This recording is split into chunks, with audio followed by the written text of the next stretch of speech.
Hello students, আজকে আমরা West Bengal board of higher secondary এডুকেশনের ক্লাস 11-এর ম্যাকবেথ র্যাপিড রিডার নামক বইটিতে ম্যাকবেথ নামক যে গল্পটা আছে সেটা নিয়ে আলোচনা করব। উইলিয়াম শেক্সপিয়ারের লেখা সর্বকালের একটি সেরা রচনা হচ্ছে ম্যাকবেথ। তো চলো টেক্সটে আসা যাক। When Duncan was the king of Scotland, যখন ডানকান স্কটল্যান্ডের রাজা ছিলেন, there lived a brave general who was looked up to with great esteem throughout Scotland. সেই সময় একজন সাহসী সেনাপ্রধান ছিল যে যুদ্ধে তার সাহস এবং দক্ষতার জন্য স্কটল্যান্ডের মানুষের কাছে অত্যন্ত সম্মান পেত। মানে যাকে স্কটল্যান্ডের মানুষেরা খুব সম্মান করত, লুক আপ টু দেখা হতো উইথ হাই স্টিম, উচ্চ সম্মানের সাথে, থ্রু আউট স্কটল্যান্ড, পুরো স্কটল্যান্ড জুড়ে, for his great valour and skill in war, তার ভীষণ সাহস এবং যুদ্ধে দক্ষতার জন্য।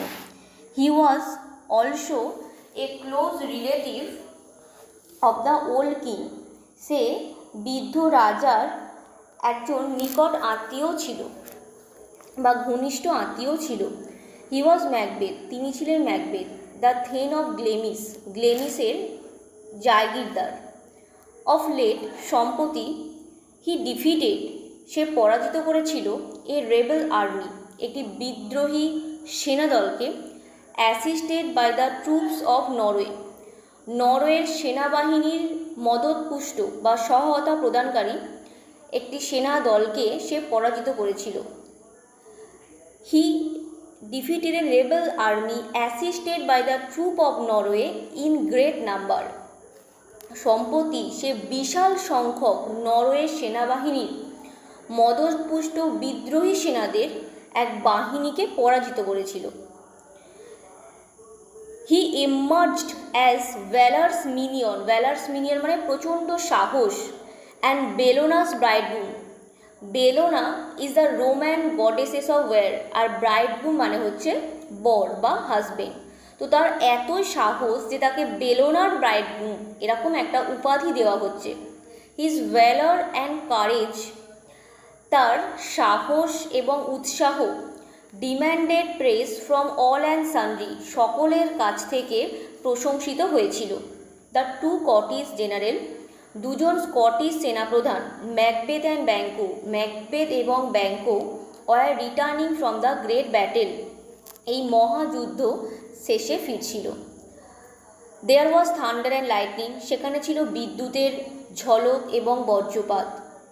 অন দ্য ওয়ে, রাস্তায়, দে ওয়ার স্টপ, তাদেরকে থামানো হলো, by strange appearance of the three figures, তিনটে মূর্তি, একটা অদ্ভুত ধরনের তিনটে মূর্তির দ্বারা তাদেরকে থামানো হলো। দ্যাট লুক লাইক ওমেন, যাদেরকে মহিলাদের মতো মনে হচ্ছিল দেখে।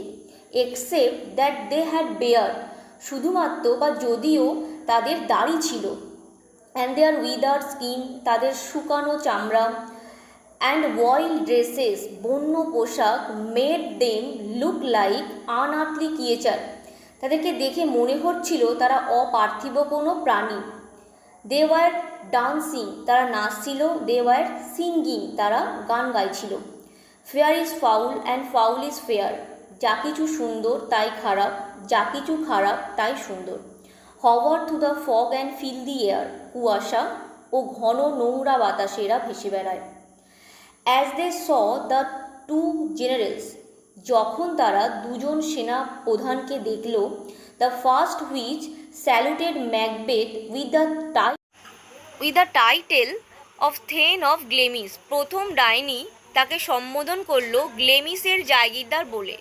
The general was scarcely startled, সেনাপ্রধান কিঞ্চিত অবাক হলেন, to find himself known by সার্চ ক্রিয়েচার, এইরকম প্রাণীদের দ্বারা নিজের নাম শুনে। দ্য সেকেন্ড হুইচ অ্যাড্রেসড হিম, তৃতীয় ডাইনি তাকে বলল, দ্য থেন অফ কওডোর, তাকে অভিবাদন জানালো কওডোরের জায়গিরদার বলে। To which he had no pretension, যেই জায়গাটার উপরে তার কোনো অধিকারই ছিল না। And the third told him, এবং তৃতীয় জন বা তৃতীয় ডাইনি তাকে বলল, you will be the king of Scotland hereafter, এরপরে তুমি স্কটল্যান্ডের রাজা হবে। সাথে প্রফেটিক গিটিং, এরকম একটা ভবিষ্যৎবাণীময় সম্ভাবনা মাইট ওয়েল আমেজড হিম, ম্যাকবেথকে যথেষ্ট অবাক করলো।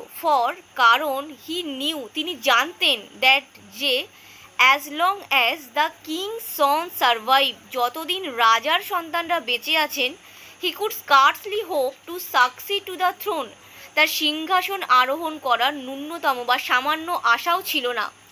বাই দিস টাইম, এই সময়ের মধ্যেই ব্যাঙ্কো ওয়াজ কিউরিয়াস, ব্যাঙ্কো কৌতূহলী হয়ে উঠল টু নো, জানতে, দ্য রিজন, কারণটা জানতে, why the witches had little to say about him, বলছে ওই ডাইনিগুলি কেন তার সম্বন্ধে সামান্য কিছুও বলছে না। ওয়্যারঅ্যাজ, যেখানে দে কিন্ডেল হোপ, কিন্ডেল মানে জ্বালিয়ে দেওয়া, প্রজ্বলিত করা, হোপ আশার আলো জাগিয়ে দিচ্ছে, in the heart of his dearest friend, তার প্রিয় বন্ধু ম্যাকবেথের মনের মধ্যে এত আশার আলো জাগিয়ে দিচ্ছে, কিন্তু তার সম্বন্ধে কেন সামান্য কিছু বলছে না।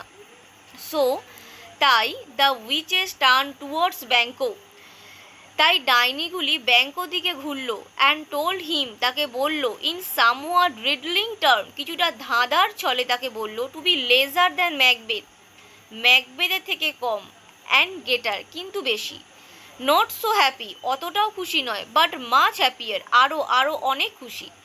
দে অলসো প্রফেসিস দ্যাট অলদো, তারা আরও ভবিষ্যৎবাণী করল যে অলদো, যদিও, ব্যাঙ্কো উড নেভার রেন, ব্যাঙ্কো কোনোদিনও রাজত্ব করতে পারবে না, as the king of Scotland, যদিও ব্যাঙ্কো কোনোদিনও স্কটল্যান্ডের রাজা হিসেবে রাজত্ব করতে পারবে না, ইয়েট, তথাপি হিজ সাকসেসর, তার যারা সন্তানরা, would be the king of Scotland, তার সন্তানরাই স্কটল্যান্ডের রাজা হবে, মানে ম্যাকবেথের পরবর্তী রাজা কিন্তু ব্যাঙ্কোর সন্তানরা হবে।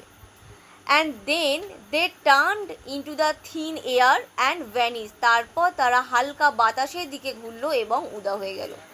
By which the general realise the weird sister to be witches, যার দ্বারা সেনাপ্রধানরা এই বুঝতে পারলেন যে এই অদ্ভুত যে বোনেরা ছিল এরা নিশ্চয়ই ডাইনি হবে। ওয়াইল দে স্টুড দেয়ার, যখন তারা সেখানে দাঁড়িয়ে আছে, pondering on the strangeness of this adventure, তার যে অভিযান, সেই অভিযান সম্বন্ধে ভাবছে, অদ্ভুত অভিযান সম্বন্ধে ভাবছে, there arrive certain envoys from the king, রাজার কাছ থেকে নির্দিষ্ট কিছু দূত সেখানে আবির্ভূত হলেন, হু আর এম্পাওয়ার্ড, যাদেরকে ক্ষমতা দেওয়া হয়েছিল, টু কনফার আপন ম্যাকবেথ, ম্যাকবেথকে দেওয়ার জন্য, the title of thane of Cawdor, কওডোরের জায়গিরদার, এই টাইটেলটা, এই উপাধিটা ম্যাকবেথকে দেওয়ার জন্য যাদেরকে দায়িত্ব বা ক্ষমতা দেওয়া হয়েছিল। It was an event so miraculously corresponding with the prediction of the witches that Macbeth stood there rapt in amazement. It was an event, এটা ছিল একটা মুহূর্ত, so miraculously corresponding with the prediction of the witches, অবাক করাভাবে, বিস্ময়করভাবে ওই যে ডাইনিদের যে ভবিষ্যৎবাণী তার সাথে মিলে গেল, that Macbeth stood there rapt in amazement, Macbeth সেখানে দাঁড়িয়ে অবাক হয়ে ভাবছে, unable to respond to the greetings of the envoys Ross and Angus, Macbeth এতটাই হতবাক হয়ে গিয়েছিল যে রস এবং অ্যাঙ্গাস যারা রাজার দূত ছিলেন তাদের অভিনন্দনের উত্তরও দিতে পারছিলেন না, তিনি শুধু অবাক হয়ে দাঁড়িয়েছিলেন। Hope began to swell in his heart with his thane of Cawdorship, কওডোরের জায়গিরদার খেতাব তার মনের মধ্যে আশা বাড়াতে লাগলো। হোপস বিগান টু সোয়েল, আশা বাড়তে শুরু করলো, ইন হিজ হার্ট, তার হৃদয়ের মধ্যে, with this thane of Cawdorship, এই যে কওডোরের জায়গিরদার সে হয়ে গেছে, এই খেতাবটা পাওয়ার সাথে সাথেই তার মনের মধ্যে একটা আশা বাঁধতে শুরু করলো। And he was now thinking of the prediction of the third which, and এবং হি ওয়াজ নাও থিঙ্কিং, সে এখন ভাবছিল, অফ দ্য প্রেডিকশন, ভবিষ্যৎবাণীটা নিয়ে, অফ দ্য থার্ড উইচেস, তিনটে, থার্ড উইচ, 3 নম্বর যে ডাইনি ছিলেন তার যে ভবিষ্যৎবাণী সেটা নিয়ে এখন ম্যাকবেথ ভাবতে শুরু করলেন। টার্নিং টু ব্যাঙ্কো, ব্যাঙ্কোর দিকে ঘুরে, হি সেড, সে বলল, do you not hope that your children shall be the king of the future, তো তুমি কি চাও না, তুমি কি আশা করো না যে তোমার সন্তানরা ভবিষ্যতে রাজা হোক? সিন্স যেহেতু what the witches promise to me, আমাকে ডাইনিগুলি যে কথাটা বলেছিল has so wonderfully come to pass, সেটা খুব চমৎকারভাবে মিলে গেছে। দ্যাট হোপ, এই আশা, ব্যাঙ্কো সেড রিপ্লাইড ব্যাঙ্কো উত্তর দিল, এই আশা might enkindle you to aim at the throne, তোমাকে সিংহাসনের কথা ভাবতে আগ্রহী করবে। বাট কিন্তু অফেন টাইম, প্রায় সময়ে, দিস মিনস্ট্রেস অফ ডার্কনেস, অন্ধকারের এই দূতেরা, টেল us truth in little thing, অন্ধকার সমাজের এই প্রাণীরা ছোট ছোট ব্যাপারে সত্যিগুলো নিয়ে একটু বিশ্বাসঘাতকতা করে। To betray us into the deed of greatest consequence, betray মানে বিশ্বাসঘাতকতা, tell us truth in little thing, আমাদেরকে খুব কম সত্য কথাই বলে। টু বিট্রে আস, বিশ্বাসঘাতকতা করে, into the deeds of the greatest consequence, বিশ্বাসঘাতকতা করে বড় বড় বিষয়ে, যার ফলে অনেক কনসিকুয়েন্স মানে অনেক মাসুল দিতে হয়। হাউএভার, যাই হোক, the prophecies of the witches, ডাইনিদের যে ভবিষ্যৎবাণীগুলি, had sunk too deep into the mind of Macbeth, ম্যাকবেথের মনের অত্যন্ত গভীরে প্রবেশ করে। হি টোল্ড হিজ ওয়াইফ, সে তার স্ত্রীকে বলেছিল, about the strange prediction of the three witches, তিনটে ডাইনির এরকম অদ্ভুত ভবিষ্যৎবাণী সম্বন্ধে। And also its partial accomplishment, এবং তার আংশিক সফলতা, আংশিকটা যে ফলে গেছে, কিছুটা ফলে গেছে, সেটা সম্বন্ধেও সে বলেছিল। Lady Macbeth spurred on the reluctant purpose of Macbeth, Lady Macbeth, ম্যাকবেথের অনিচ্ছাকৃত লক্ষ্য পূরণের উদ্দেশ্যে, who felt compunction at the thought of blood, উদ্দেশ্যে তাকে সাহস যোগায় যে রক্তপাতের চিন্তায় অপরাধবোধে কষ্ট পেত, সেরকম মানে ম্যাকবেথের যে খুনের কথা বা রক্তাক্ত হওয়ার কথা, এই সব সম্বন্ধে সে একটু কষ্ট পেত, এই সম্বন্ধে লেডি ম্যাকবেথ তাকে স্পার করে, তাকে সাহস যোগায়। She did not cease to represent the murder of King as a step absolutely necessary to the fulfillment of the flattering prophecy. এই যে তোষামুদে ফ্ল্যাটারিং যে প্রফেসি, ভবিষ্যৎবাণী পূরণ করার জন্য রাজাকে হত্যা করা মানে চূড়ান্ত প্রয়োজন, অ্যাবসলিউটলি নেসেসারি, চূড়ান্ত প্রয়োজনীয়তা, লেডি ম্যাকবেথ চেপে রাখলো না। লেডি ম্যাকবেথ বলছে যে রাজা হওয়ার জন্য ডানকান, যিনি বর্তমান রাজা, তাকে খুন করা বা হত্যা করাটা অত্যন্ত প্রয়োজনীয়, এই প্রফেসিটা ঠিক করার জন্য বা সত্যি করার জন্য। It happen that at this time, তখনই এটা ঘটলো যে king Duncan came to visit Macbeth castle, রাজা ডানকান আসছেন ম্যাকবেথের দুর্গে বেড়াতে, along with his two son, তার দুই পুত্র Malcolm and Donalbain, and numerous thanes and attendants to honour Macbeth for his triumph against the rebel, ম্যাকবেথের যে জয়, এই জয়ের অভিনন্দন জানাতে আসছে, কাদের সাথে? তার দুই সন্তান, তার দুই পুত্র ম্যালকম এবং ডোনাল্ডবেনের সাথে, এবং অসংখ্য জায়গিরদার ও পরিচালকদের নিয়ে রাজা ডানকান আসছেন ম্যাকবেথের প্রাসাদে ম্যাকবেথকে এই জয়ের অভিনন্দন জানাতে।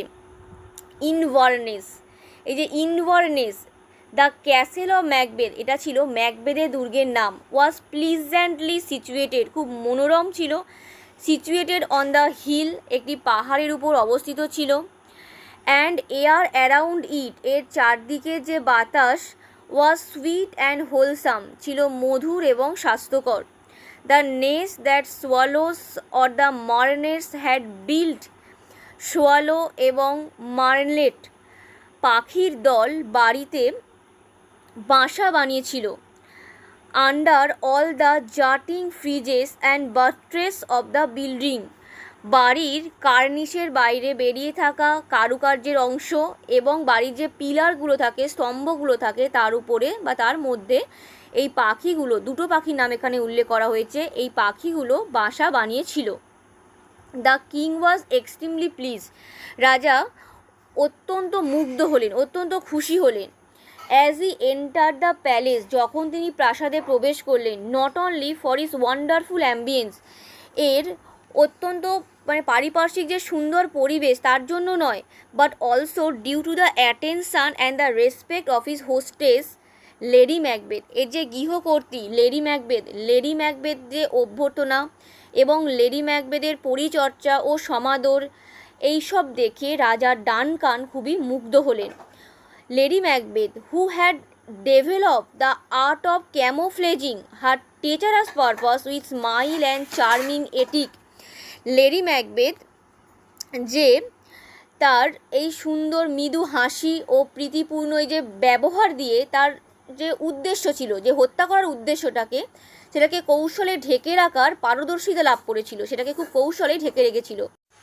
এখানেই পার্ট 1 শেষ করছি। তো পরের যে অংশটা আছে সেটা পার্ট 2তে এবং পার্ট 3, 4 এরম ভিডিওর মাধ্যমে শেষ করব।